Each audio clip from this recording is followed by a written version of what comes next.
really showed this that much either. I've been working on the under the water. I can show y'all how I did this. I'll just cut this into a little short, another little short video. But if you look real close, you go by the rocks, you should be able to see the rocks blur. And let me go ahead and press play.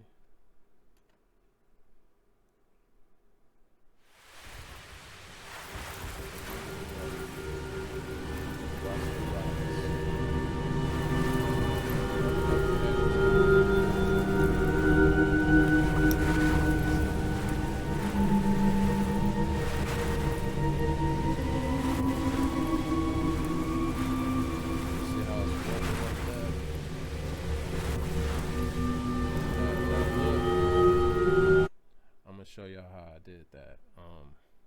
And it's not really costing me nothing. My frames is the same thing with or without this. My frames remain the same, so it's pretty efficient as far as I've done it so far. But basically what I did was I went into the level. So let's open a level blueprint, and I set this up underwater blur. I was messing around with all the settings for the water, and I discovered this node right here.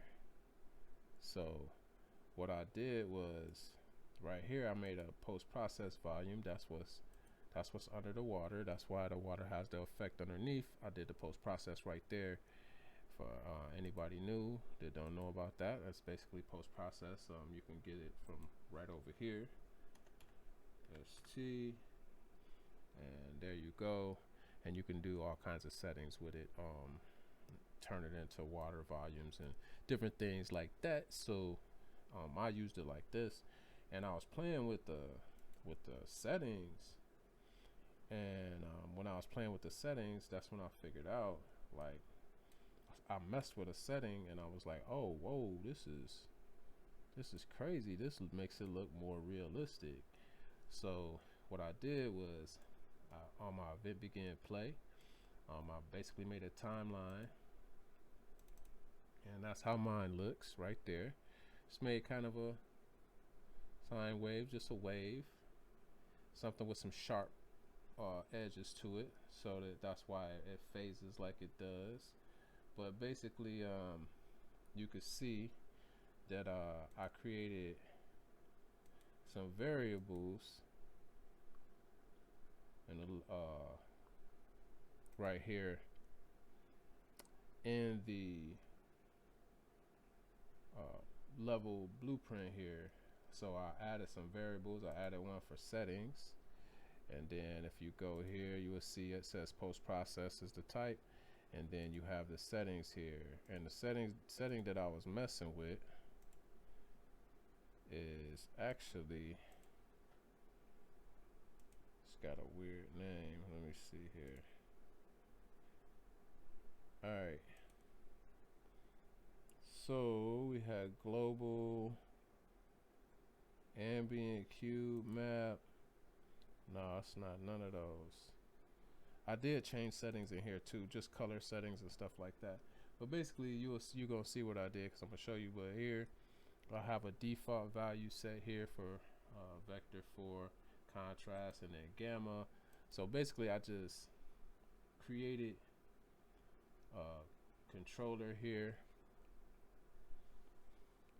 and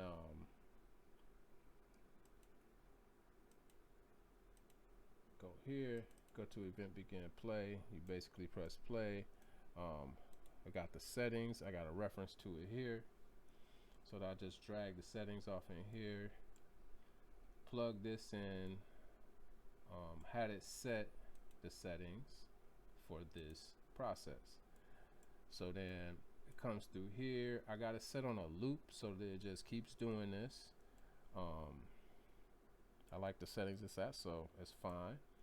I can make it even be random if I wanted to. I'm pretty sure it's real easy. I could just do some randoms right off of these here. I could pull off of this and do a random float in range, and even make it more custom, but I think that would start to make it more heavy on the system, and I like the way it looks right now. So but this is contrast and this is gamma that I'm playing with here.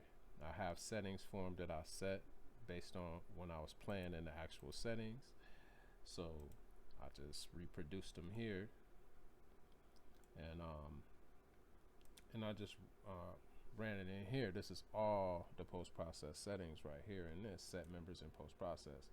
I just right clicked it and then typed it in. So and what made me type it in was I just put set, and you know, I play around a lot in here, so you know, I just discover a lot of these things just by running up on them, and not necessarily an expert at none of this. I just be figuring it out. But we got the color grading global, and see, you can see here the contrast. I basically expose them as pins. If I click this, you will see the pin comes here. So that's all I did, you know what I'm saying, was I put this up here, set members in post-process settings, and then you could just come up here, and when you click, you will see that it adds in settings, whatever settings that you choose. So that's one of the settings. I did use another setting too. It's just so many settings in here, man. I'm trying to remember what it was called. I thought it said something about global. It was color grading global. Here we go. So those were the two. It's something else though, something major. It should be right here. It ain't that. Intensity, gamma, vignette. I could just be opening them, but man, we'll be here for life trying to open all these. Anyway, just play with the settings or whatever. Like I said, I showed you pretty much the things that I played with, but I know there was one more thing I swore that I played with in here, and it's probably one of these settings. So just make sure that this node has these settings right here, and you should be good to go. I'll leave it there for a little second, but yeah, just pause it and boom, those are your settings right there.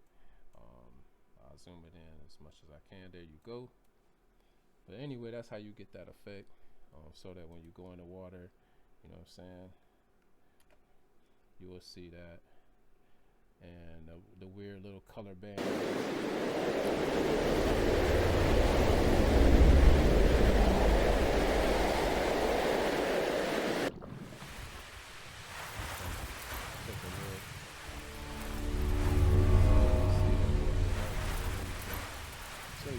That's all I do. Thank y'all for watching, you know what I'm saying, and like and subscribe, hook a brother up, press the buttons, man, come on, and I'll have more videos for y'all. Black Adonis Games.